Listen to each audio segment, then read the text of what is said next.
എങ്ങനെയാണ് ഇതുപോലൊരു ഈ രാജ്യത്തെ ജനങ്ങളെ തമ്മിലടിപ്പിക്കുന്ന ഒരു ബില്ലിനെ അനുകൂലിക്കാൻ കഴിയുന്നത്? 240 എംപിമാരാണ് അല്ലെങ്കിൽ പാർലമെൻറ്റിനകത്ത് വിയോജിപ്പ് രേഖപ്പെടുത്തിയത്. ഈ ഭേദഗതി അംഗീകരിക്കാൻ കഴിയാതെ മുന്നോട്ട് വന്നത് 240 ജനപ്രതിനിധികളാണ്. അപ്പോൾ 280 അതിന് മുകളിലോ ഉള്ള എംപിമാരുടെ പിന്തുണ ഉണ്ടെങ്കിലും ഈ മൃഗീയമായ ഭൂരിപക്ഷം ഉപയോഗിച്ചുകൊണ്ട് എന്തും രാജ്യത്ത് നടപ്പിലാക്കാൻ വേണ്ടി ഈ ബില്ലുകളൊക്കെ ചുട്ടെടുക്കുന്നത് പോലെ അർദ്ധരാത്രി മണിപ്പൂരിൽ നമുക്കറിയാം രാഷ്ട്രപതി ഭരണം അടിച്ചേൽപ്പിക്കുന്നത് കൊണ്ടുവന്നതുപോലെയൊക്കെ ബില്ലുകൾ കൊണ്ടുവരുന്നു.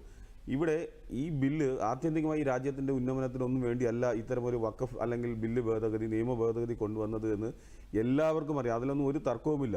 രാജ്യത്തെ ന്യൂനപക്ഷങ്ങളെ അല്ലെങ്കിൽ പ്രത്യേകിച്ച് മുസ്ലിം ന്യൂനപക്ഷങ്ങളെ ഒരു വശത്ത് നിർത്തുക, അവർക്കെതിരെ നിരന്തരമായി വേട്ടയാടൽ ഒരു ഗവൺമെൻറ് ഭാഗത്തുണ്ടാകുക. നമുക്കിപ്പം വഖഫ് മാത്രമല്ല കേട്ടോ, ഇവിടെ നേരത്തെ പറഞ്ഞതുപോലെ ഏക സിവിൽ കോഡായിരുന്നാലും ശരി തന്നെയാണ്. അതുപോലെ തന്നെ ഇതിനു മുന്നേ പൗരത്വ ഭേദഗതി ബില്ലുണ്ടായി, കാശ്മീരിലെ പ്രത്യേക പദവിയുമായി ബന്ധപ്പെട്ട നിയമനിർമ്മാണം, അതുപോലെ തന്നെ മുത്തലാഖ്. അപ്പം നിരന്തരമായി ന്യൂനപക്ഷങ്ങൾക്കെതിരെ അവർക്കെതിരെ അവരെ ടാർഗറ്റ് ചെയ്തുകൊണ്ട് അവരെ വേട്ടയാടിക്കൊണ്ട് സർക്കാർ മുന്നോട്ട് പോകുന്നത് മറ്റൊന്നും കൊണ്ടല്ല.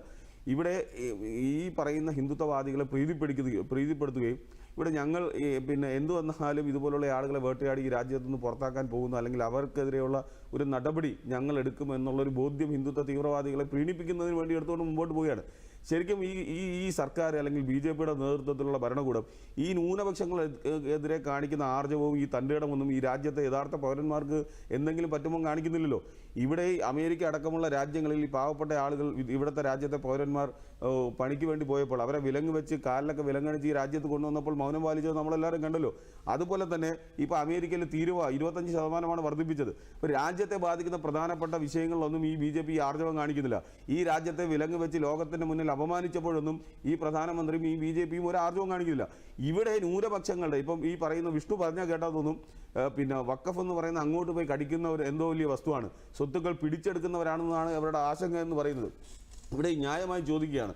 ഇപ്പം ഇന്ത്യൻ പാർലമെൻറ്റ് വഖഫ് പിടിച്ചെടുക്കാൻ പോകുന്നു. വഖഫ് പറയുന്നു ഇന്ത്യൻ പാർലമെൻറ്റ് വഖഫിൻ്റെതാണ് എന്ന് പറഞ്ഞാൽ ഇതെന്താ വെള്ളരിക്കപ്പെട്ടണമാണോ? അപ്പോൾ സാമാന്യ യുക്തിക്ക് യോജിക്കുന്ന രീതിയിൽ പറയണ്ടേ? ഇപ്പോൾ തർക്കങ്ങളുണ്ട്, ഇല്ല എന്ന് പറയുന്നില്ല. വഖഫ് ബോർഡുമായി ബന്ധപ്പെട്ട് നിരന്തരം തർക്കമുണ്ട്. അതൊരു വിശ്വാസ പ്രമാണമാണ്, അല്ലെങ്കിൽ ചരിത്രപരമായിട്ടുള്ള വിശ്വാസത്തിൻ്റെ ഭാഗമായി ഒരു വിശ്വാസി ഇതിൻ്റെ സേവനത്തിന് വേണ്ടിയും സാമൂഹ്യ സേവനത്തിന് വേണ്ടി സമർപ്പിക്കുന്നതാണ്, ദൈവത്തിൻ്റെ പേരിൽ സമർപ്പിക്കുന്നത്. നാളിലെ നന്മയ്ക്ക് വേണ്ടിയായിരിക്കും അവരുടെ സ്വത്തുക്കൾ കൈമാറുന്നത്. അതിൻ്റെ പേരിൽ ചിലപ്പോൾ തർക്കമുണ്ടാവാം. ആ തർക്കത്തിനെ പരിഹരിക്കുന്നതിന് വേണ്ടിയാണ് കോൺഗ്രസിൻ്റെ നേതൃത്വത്തിൽ ഭേദഗതി വരുത്തിക്കൊണ്ട് ട്രിബ്യൂണൽ അടക്കമുള്ള കോടതികളെ കൊണ്ടുവന്നത്. എങ്ങനെയാണ് വഖഫ് ട്രിബ്യൂണൽ കോടതി ഉണ്ടായത്? അപ്പോൾ അവിടെ എങ്ങനെ തർക്കം വന്നാൽ അത് പരിഹരിക്കാനുള്ള കോടതി കൊണ്ടുവന്നിട്ടുണ്ട്. പക്ഷേ ഇതൊരു മതപരമായിട്ടുള്ള വിശ്വാസപരമായിട്ടുള്ള സ്ഥാപനമായതുകൊണ്ടും അതിനകത്ത് മുസ്ലിങ്ങളടക്കം അല്ലെങ്കിൽ മതപണ്ഡിതരടക്കമുള്ള ആളുകൾ അതിനകത്ത് വേണമെന്നുള്ള നിർബന്ധമുള്ളത് കൊണ്ടുമാണ് ആ ആചാരങ്ങളും വിശ്വാസങ്ങളും ലംഘിക്കപ്പെടാനും അവരുടെ വിശ്വാസങ്ങൾ നിഷേധിക്കപ്പെടാനും പാടില്ല എന്നുള്ളത് കൊണ്ടാണ് ആ തരത്തിൽ അങ്ങനെ നിർത്തിയത്. ഇപ്പോൾ ദേവസ്വം ബോർഡ് അടക്കമുള്ള സ്ഥാപനങ്ങളുണ്ടല്ലോ, അവിടെയൊക്കെ മുസ്ലിങ്ങൾ അല്ലെങ്കിൽ ഹിന്ദു ഇതര ഹിന്ദുക്കളെ അതിനകത്ത് നിയമിക്കാൻ കഴിയുമോ? അപ്പോൾ ചർച്ച് ബില്ല് കൊണ്ടുവന്ന് ക്രിസ്തു വിരുദ്ധരായിട്ടുള്ള അല്ലെങ്കിൽ മറ്റു മതസ്ഥരെ അതിനകത്ത് കൊണ്ടുവന്ന് അവരുടെ ദൈനംദിന പ്രവർത്തനങ്ങളെ ഇടപെടുന്ന രീതിയിൽ ആരെങ്കിലും കൊണ്ടുവരാൻ കഴിയുമോ? ഇവിടെ വ്യക്തമാണ്. ഈ വഖഫ് ബോർഡ് പോലും RSSന്റെ നിയന്ത്രണത്തിൽ അവർ പറയുന്നതിനനുസരിച്ച് പ്രവർത്തിക്കുന്നതിന് വേണ്ടിയുള്ള ഒരു സ്ഥാപനമായി മാറ്റുക. ഈ പറയുന്ന വഖഫ് ബോർഡ് എന്ന് പറയുന്നത് ഇപ്പോൾ രാജ്യത്തെ ഏറ്റവും കൂടുതൽ സ്വത്ത് കൈകാറുന്ന ഒരു സ്ഥാപനമായിട്ടൊക്കെയാണ് പറയുന്നത്. ഈ സ്വത്ത് വെച്ചുകൊണ്ട് എന്തെങ്കിലും ഉപദ്രവം ചെയ്യുന്നുണ്ട്. അവർ ഇപ്പോൾ വരുമാനം കുറഞ്ഞു എന്ന് പറയുമ്പോൾ അവരവിടെ ചെയ്യുന്നത് വിദ്യാഭ്യാസ സ്ഥാപനങ്ങളും ആശുപത്രികളും അതുപോലുള്ള സേവനങ്ങൾക്ക് വേണ്ടിയാണ് ആ സ്വത്തുക്കളും ഭൂമികളൊക്കെ ഉപയോഗിക്കുന്നത്. അല്ലാതെ കച്ചവടത്തിന് വേണ്ടി അത് ഉപയോഗിക്കുന്നില്ല. അതിൻ്റെ ആചാരത്തിൻ്റെ ഭാഗമാണ്. അപ്പോൾ ആചാരം എങ്ങനെ നടക്കുന്നില്ല എന്നുള്ളതല്ലേ അതിൻ്റെ അർത്ഥം. അതല്ലാതെ ആ വഖഫിൻ്റെ സ്വത്തിനകത്ത് മദ്യനിർമ്മാണശാല നടത്താൻ വേണ്ടി വഖഫ് ബോർഡ് തീരുമാനമെടുക്കുന്നില്ലല്ലോ. അങ്ങനെ വഖഫ് ബോർഡ് അതുപോലെ ആ ഭൂമി ദുരുപയോഗം ചെയ്യുകയോ ഈ ജനങ്ങൾക്ക് ഉപദ്രവമാകുന്ന ഏതെങ്കിലും ഒരു നടപടി സ്വീകരിക്കുമ്പോഴല്ലേ ഇങ്ങനെ യുദ്ധകാല അടിസ്ഥാനത്തിൽ ഇതുപോലെ നിയമ ഭേദഗതി വരുത്തേണ്ടത്? ഈ രാജ്യത്ത് നിയമ ഭേദഗതി വരുത്തേണ്ട എത്രയോ വിഷയങ്ങളുണ്ട്. ഇവിടെ ഈ സർക്കാർ മൗനം പാലിക്കുകയില്ലേ? ഇനി വേറൊരു കോൺടെസ്റ്റ് എന്ന് പറഞ്ഞാൽ ഇപ്പോൾ വഖഫ് എവിടെയെങ്കിലും പോയി സ്വത്തുക്കൾ പിടിച്ചെടുക്കാൻ പോകുന്നുണ്ടോ? ഇവിടെ ബാബറി മസ്ജിദ് തങ്ങളുടേതാണ് എന്ന് പറഞ്ഞുകൊണ്ട് ഹിന്ദുത്വവാദികൾ കടാരയും കത്തിയും ബോംബും ബുൾഡോസറുമായി പിടിച്ചെടുക്കില്ലേ? അതുപോലെ ഏതെങ്കിലും തലത്തിലേക്ക് വഖഫ് ബോർഡ് പോയിട്ടുണ്ടോ? ഇവിടെ ഗ്യാൻവാപ്പി അടക്കമുള്ള മുസ്ലിം ദേവാലയങ്ങൾ പിടിച്ചെടുക്കാൻ ഹിന്ദുത്വവാദികൾ പോയില്ലേ? ഷഹീൻ മസ്ജിദ് ഞങ്ങളുടേതാണ് എന്ന് പറഞ്ഞുകൊണ്ട് ഈ കോടതി വ്യവഹാരത്തിലൂടെ അതിനെ അട്ടിമറിച്ച് അതിനെ പിടിച്ചെടുക്കാൻ വേണ്ടി ഹിന്ദുത്വവാദികൾ പോകുന്നില്ലേ? അതുപോലെ വഖഫിന്റെ പുറകിലൂടെ ആരെങ്കിലും പോകുന്നുണ്ടോ? അപ്പോൾ ഇവിടെ കൃത്യമായ അജണ്ടയാണ്. ഇവിടെ മതദുരുപീകരണമാണ് ഇവിടെ ആവശ്യം.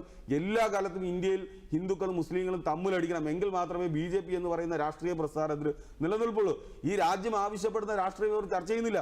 ഞാൻ നേരത്തെ പറഞ്ഞത് വളരെ വസ്തുതാപരമായിട്ടുള്ള കാര്യമാണ്. ഞാൻ പറഞ്ഞത് ആളുകളെ വിലങ്ങ് വെച്ച് ഈ രാജ്യത്തെ പൗരന്മാരെ വിലങ്ങ് വെച്ച് കൊണ്ടുവരികയാണ്. എന്തുകൊണ്ടാണ്? ഇവിടെ തൊഴിലവസരങ്ങൾ കുറഞ്ഞു വരികയാണ്.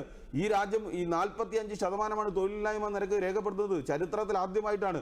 അതുപോലെ തന്നെ ആഭ്യന്തര ഉൽപാദനം ഏറ്റവും കുറഞ്ഞ നിരക്കിലാണ് രേഖപ്പെടുത്തിയിട്ടുള്ളത്. അപ്പോൾ ഇങ്ങനെ രാജ്യത്തെ കർഷകർ പെരുവഴിയിൽ കിടക്കുന്നു എന്ന നിരവധി വിഷയങ്ങൾ ഉള്ളപ്പോൾ, നാട്ടിലെ ചെറുപ്പക്കാർ രാജ്യം വിട്ടു പോകുന്ന സാഹചര്യം ഉണ്ടാകുമ്പോൾ അതുമായി ബന്ധപ്പെട്ട ചർച്ചകൾ, അതിന്റെ പുരോഗതിയുമായി ബന്ധപ്പെട്ട അതൊക്കെയാണ് ജനങ്ങൾ ആഗ്രഹിക്കുന്നത്.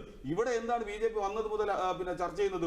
വഖഫും പൗരത്വ ഭേദഗതി ബില്ലും അതുപോലെ തന്നെ മുത്തലാഖും കാശ്മീരിലെ പ്രത്യേക പദവിയും ഈ പറയുന്ന ഈ വർഗീയതയുമായി ബന്ധപ്പെട്ട് അപരമത വിദ്വേഷവുമായി ബന്ധപ്പെട്ട് വെറുപ്പും വിദ്വേഷം വളർത്തുന്ന പ്രസ്താവനകളും ആ രീതിയിലുള്ള സ്റ്റേറ്റ്മെന്റുകളും ചർച്ചകളും അല്ലാതെ മറ്റെന്താണ് ചെയ്യുന്നത്? ഈ പാർലമെന്റിനകത്തല്ലേ ഒരു മുസ്ലിമായ ഒരു MP നേരെ ചേലാകർമ്മം നിർവഹിച്ചയാളാണ് എന്ന് പറഞ്ഞ സഹ MP-ക്കെതിരെ ആക്രോശം നടത്തിയത് നമ്മളെല്ലാവരും കണ്ടില്ല. അപ്പോൾ ഇത്രമാത്രം അസഹിഷ്ണുത മതങ്ങളോട് കാണിക്കുന്ന ഒരു ഭരണകൂടം വേറെയില്ല. ഞാൻ നേരത്തെ പറഞ്ഞൊരു ഉദാഹരണം നിങ്ങൾ ശ്രദ്ധിക്കേണ്ടതാണ്. ഇപ്പൊ ഇവിടത്തെക്കാൾ വലിയ വർണ്ണപറിയനാണ് അമേരിക്കക്കാരൻ. അയാളുടെ മുമ്പിൽ പോലും പോയി മുട്ടുകുത്തി നിൽക്കുകയാണ്. ഈ രാജ്യത്തെ ഇന്ത്യക്കാരെ അടിമകളെ പോലെ കാണുന്ന അദ്ദേഹം ഈ രാജ്യത്തെ പൗരന്മാരെ വിലങ്ങ് വെച്ച് കൊണ്ടുവന്നിട്ട് എങ്ങനെയാണ് ഒരു മൗനം പാലിക്കാൻ കഴിയുന്നത്? അപ്പൊ അവർക്കെതിരെ അവരുടെ മുന്നിൽ ഓച്ചാനിച്ച് നിൽക്കുകയും ഈ രാജ്യത്തെ യഥാർത്ഥ പൗരന്മാർ, ഈ രാജ്യത്തിന്റെ സ്വാതന്ത്ര്യ സമരത്തിന് പങ്കെടുത്തവർ, ഈ രാജ്യത്തിന്റെ സ്വാതന്ത്ര്യത്തിന് വേണ്ടി പോരാടിയവർ, അതിപ്പം ഈ മലയാളികളാവാം, മുസ്ലിങ്ങളാവാം, തമിഴരാവാം, കന്നഡക്കാരനാവാം, ബംഗാളി ആവാം, മണിപ്പൂരികാരാവാം, അങ്ങനെ ഈ ഇന്ത്യ എന്ന് പറയുന്നത് വ്യത്യസ്ത മതവിഭാഗങ്ങളുടെ മതനിരപേക്ഷവാദികളുടെ ഒരു സംഗമമാണ്. അപ്പം ഈ എല്ലാ മതത്തിനും സവിശേഷമായ പരിഗണന സ്വാതന്ത്ര്യ സമര കാലഘട്ടത്തിൽ കൊടുത്തിട്ടുണ്ട്. ഭരണഘടനാപരമായിട്ടുള്ള സംരക്ഷണം കൊടുത്തിട്ടുണ്ട്. അവസാനിപ്പിക്കുന്നു. ഭരണഘടനാപരമായിട്ടുള്ള ഈ ഭരണഘടനാ വിരുദ്ധമായിട്ടുള്ള നടപടിയുമായിട്ടാണ് ഈ കേന്ദ്ര സർക്കാർ മുമ്പോട്ട് പോകുന്നത്. കാരണം ഭരണഘടന ഉണ്ടാക്കിയത് എങ്ങനെയാണെന്ന് അവർക്കറിയില്ല. ഈ രാജ്യത്തിന്റെ മൗലിക അവകാശങ്ങളെ കുറിച്ച് അവർക്കറിയില്ല. കാരണം ഇതിന്റെ ഭാഗമായി നിൽക്കാത്തതിന്റെ പ്രശ്നമാണ്.